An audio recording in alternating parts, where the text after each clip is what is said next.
नमस्कार, आप देख रहे हैं न्यूज नेशन। मैं हूं आपके साथ अंशिका। टॉप 10 खबरों की शुरुआत करेंगे, लेकिन उससे पहले इस वक्त की बड़ी खबर आपको बता दें, मुंबई से आ रही है, जहां पुलिस के एक जवान ने खुदकुशी की कोशिश की है। बताया जा रहा है राजभवन के एसआरपीएफ क्वार्टर में खुद को गोली मार ली। गंभीर हालत में जवान को अस्पताल में भर्ती कराया गया है, जिसका नाम दत्तात्रेय बताया जा रहा है। और अब तक जो जानकारी मिली है उसके मुताबिक पारिवारिक कलह जो है वो इस खुदकुशी की कोशिश के पीछे की वजह बनी है। फिलहाल गंभीर हालत इस जवान की बताई जा रही है, जिसका अस्पताल में इलाज जारी है। तो मुंबई में एक जवान ने खुदकुशी की कोशिश की और इसी कोशिश के तहत राजभवन के एसआरपीएफ परिसर में खुद को गोली मार ली। और तस्वीरें आप देखिए, अस्पताल में भर्ती करवाया गया है। राजभवन का ये वही परिसर है जहां पर इस जवान ने खुद को गोली मारी।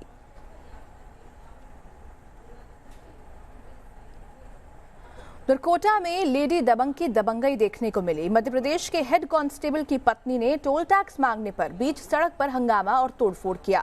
कैसे टोल प्लाजा पर हुआ हाई वोल्टेज ड्रामा, देखिए इस रिपोर्ट में।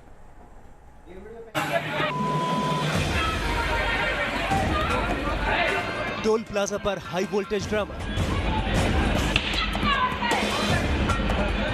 पुलिस वाले की पत्नी की दबंगई। जमकर चले लाठी और डंडे।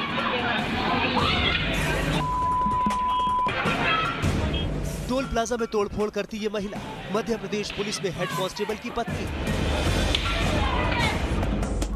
इनकी नाराजगी की वजह सिर्फ इतनी कि टोल कर्मियों ने इनसे टोल मांगने की जुर्रत की और टोल कर्मियों की ये हिमाकत महिला को इतनी नागवार गुजरी कि वो मारपीट पर उतर आई।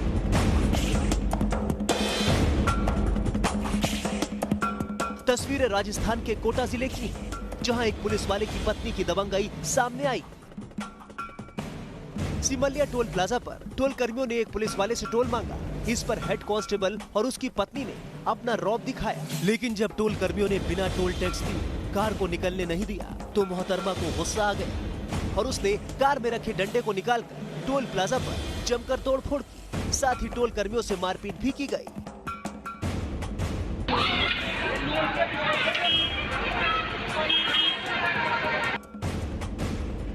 पुलिस वाले की पत्नी की हरकत टोल प्लाजा में लगी सीसीटीवी कैमरे में कैद हो गई, जिसमें वो टोल के केबिन के अंदर कुर्सी पटकती और डंडे से केबिन में लगे गिलास को तोड़ते नजर आ रही। वही महिला और उसके पति का आरोप कि वो टोल पर डिजिटल पेमेंट करने की बात कर रहे थे, लेकिन टोल कर्मियों ने नकद भुगतान की जिद। साथ ही उन्होंने टोल कर्मियों पर पहले मारपीट और बदसलूकी का आरोप भी लगाया है। पुलिस मामले की जांच में जुटी। कोटा से नियाज मोहम्मद के साथ टीम न्यूज नेशन। उधर राजस्थान में साइबर क्राइम चिंता का सबब बना हुआ है। सरकार बड़े बड़े दावे तो करती है, पर जमीनी हकीकत उसके बिल्कुल उलट है।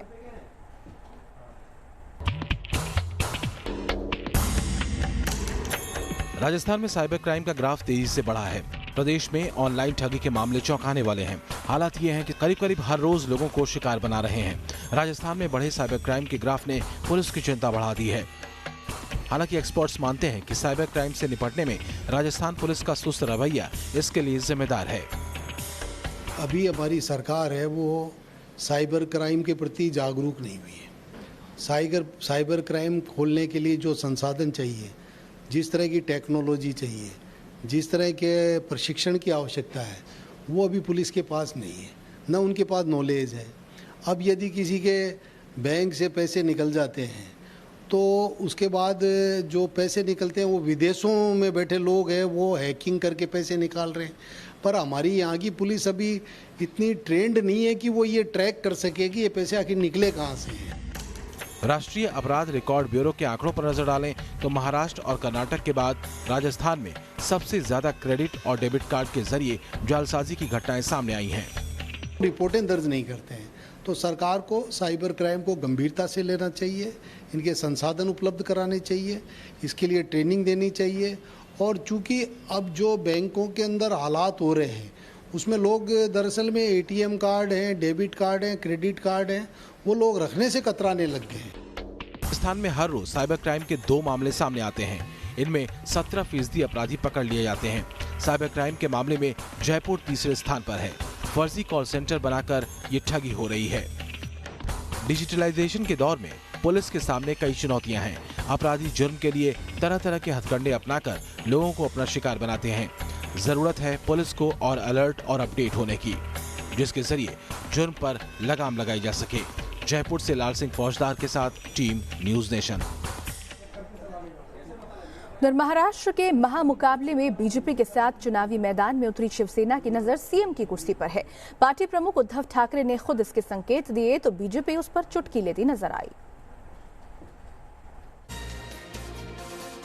महाराष्ट्र के विधानसभा चुनाव के लिए बीजेपी शिवसेना में गठबंधन पर बात जरूर बन गई है, लेकिन सीएम पद को लेकर दोनों दलों में ऑल इज वेल नहीं है।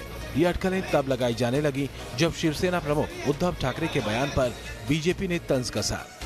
दरअसल हाल ही में उद्धव ने पार्टी के मुखपत्र सामना को दिए इंटरव्यू में कहा था कि उन्हें यकीन है कि एक दिन शिव सैनिक महाराष्ट्र का सीएम बनेगा। उन्होंने इंटरव्यू में कहा, मैं शिवसेना सुप्रीमो बाल ठाकरे से किए गए वादे को पूरा करने तक चैन से नहीं बैठूंगा। मैं उनके शिव सैनिक को मुख्यमंत्री बनाऊंगा। जब तक ये हो नहीं जाता तब तक मैं राजनीति नहीं छोड़ूंगा। ये पहला मौका नहीं है जब उद्धव ने ऐसा बयान देकर बीजेपी को बैकफुट पर धकेलने की कोशिश की है। इससे पहले वो पार्टी कार्यकर्ताओं को संबोधित करते हुए अपना इरादा जाहिर कर चुके हैं। तो अब बीजेपी उद्धव के बयान पर चुटकी ले रही है। केंद्रीय मंत्री प्रकाश जावड़ेकर ने उनकी तमन्ना पर तंज कसा। तो इच्छा व्यक्त करने में क्या बुराई है? वास्तवता क्या होगी वो बाद में देखेंगे। महाराष्ट्र विधानसभा की 288 सीटों में से शिवसेना 124 सीटों पर चुनाव लड़ रही है, जबकि उसकी सहयोगी बीजेपी 150 सीटों पर, बाकी सीटें दूसरे सहयोगी दलों को दी गई हैं। खास बात यह है कि इस चुनाव में पहली बार ठाकरे परिवार का कोई सदस्य सियासी करियर का आगाज कर रहा है। उद्धव ठाकरे के बेटे आदित्य ठाकरे मुंबई के वर्ली सीट से मैदान में उतरे हैं। सूबे में विधानसभा चुनाव के लिए 21 अक्टूबर को वोट डाले जाएंगे, जबकि 24 अक्टूबर को नतीजों का ऐलान होगा। Team news nation. विजयदशमी के मौके पर भारत को आसमान का बाहुबली मिलने वाला है। राफेल विमान आज औपचारिक रूप से भारत को मिल जाएगा। रक्षा मंत्री राजनाथ सिंह हिंद के नए प्रहरी की शस्त्र पूजा करेंगे और इसके लिए रक्षा मंत्री खुद फ्रांस पहुंच चुके हैं।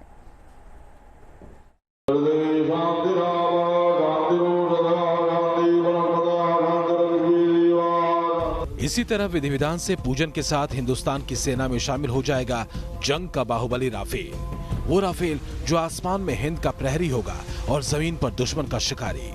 राफेल की पहली खेप लेने के लिए खुद रक्षा मंत्री राजनाथ सिंह फ्रांस पहुंच चुके हैं। पेरिस के होटल प्लाजा एथेंस से निकलते वक्त रक्षा मंत्री ने इस बात का संकेत दिया कि राफेल के सौंपने की सेरेमनी बेहद खास होगी, जिसे पूरी दुनिया देखेगी।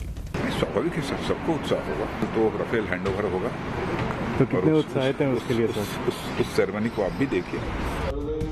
विजयदशमी को अस्त्र शस्त्र पूजन की परंपरा सदियों पुरानी है, लेकिन इस बार हिंदुस्तान से बाहर भी अस्त्र पूजा होगी, और वो भी दुनिया के सबसे विध्वंसक फाइटर प्लेन की। यानी पूरे विधि विधान के साथ राफेल भारत को हैंडओवर किया जाएगा। तय कार्यक्रम के मुताबिक फ्रांस के पोर्ट सिटी वॉर्दो में राफेल फाइटर राजनाथ सिंह को सौंपा जाएगा। पेरिस से 590 किलोमीटर दूर मेरिनेक के दसां कैंपस में ये कार्यक्रम होगा। पूजन के बाद राजनाथ सिंह राफेल में उड़ान भी भरेंगे। राफेल को जंग का बाहुबली कहा जाता है, क्योंकि अगर वो एक बार दुश्मन की ओर बढ़ गया तो दुश्मन का सर्वनाश तय है। As far as Rafale is concerned, Rafale is a very capable aircraft. We have said so before. Once we induct it, it will be a game changer in terms of our capability, operational capability. Rafale fighter को उड़ाने के लिए भारतीय वायुसेना के पायलटों की एक टीम फ्रांस में ट्रेनिंग भी कर चुकी है। मई 2020 तक फ्रांस से 36 राफेल विमानों की डिलीवरी पूरी हो जाएगी। खासकर भारत को मिलने वाले राफेल में मिटियोर और स्काल्प जैसी मिसाइलें लगी हैं, जो राफेल को और भी मारक बनाती हैं।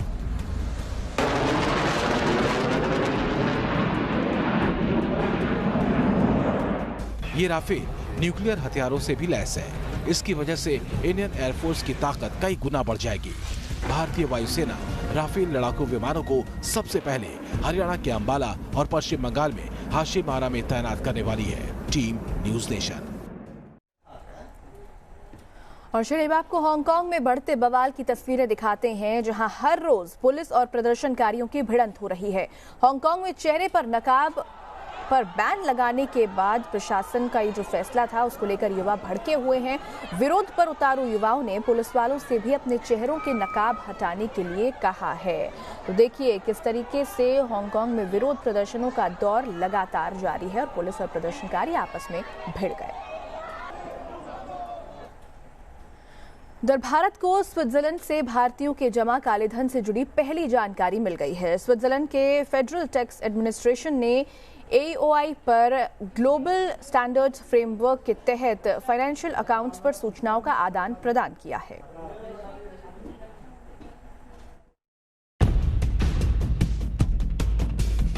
काले धन के खिलाफ लड़ाई में भारत को बड़ी कामयाबी मिली है। स्विस बैंक में जमा भारतीयों के काले धन से जुड़ी पहले दौर की जानकारी स्विट्जरलैंड ने भारत को सौंप दी है।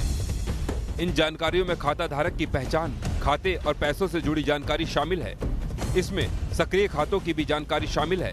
इनमें नाम, पता, राष्ट्रीयता, टैक्स आइडेंटिफिकेशन नंबर, वित्तीय संस्थानों से जुड़ी सूचनाएं, खाते में जमा धन और कैपिटल इनकम शामिल है।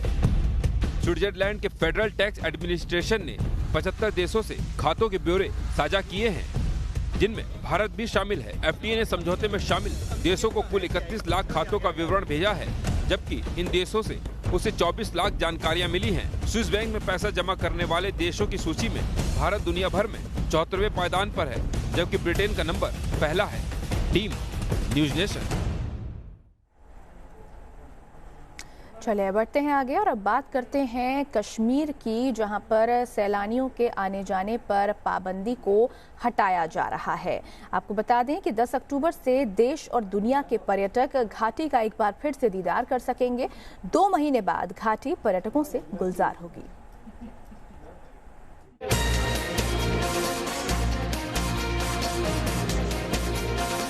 एक बार फिर कश्मीर में लौटने वाली है रौनक, पर्यटकों से गुलजार होगी डल झील। सैलानी फिर करेंगे जन्नत की सैर। खूबसूरत वादियों वाली कश्मीर घाटी का दीदार फिर किया जा सकेगा। देश दुनिया से आने वाले पर्यटक यहां घूमने फिरने का लुत्फ उठा सकेंगे, साथ ही घाटी की खूबसूरती का दीदार कर सकेंगे। जम्मू कश्मीर से आर्टिकल 370 हटने के बाद से सैलानियों की आवाजाही पर रोक लगी हुई थी, जिससे डल झील समेत समूची घाटी में सन्नाटा पसरा हुआ था। करीब 2 महीने बाद पाबंदी हटाए जाने के फैसले के बाद सैलानियों की चहलकदमी से एक बार फिर घाटी में रौनक लौटने की उम्मीद जगी। कश्मीर में सुरक्षा व्यवस्था की समीक्षा के बाद राज्यपाल ने सैलानियों की आवाजाही से पाबंदी हटाने का जो निर्देश दिया, उसके मुताबिक पर्यटकों को घाटी छोड़ने की गृह विभाग की एडवाइजरी रद्द मानी जाएगी, जिसके बाद 10 अक्टूबर से सैलानियों पर लगी रोक हट जाएगी। नई एडवाइजरी लागू होने से स्कूल कॉलेज भी खुलेंगे।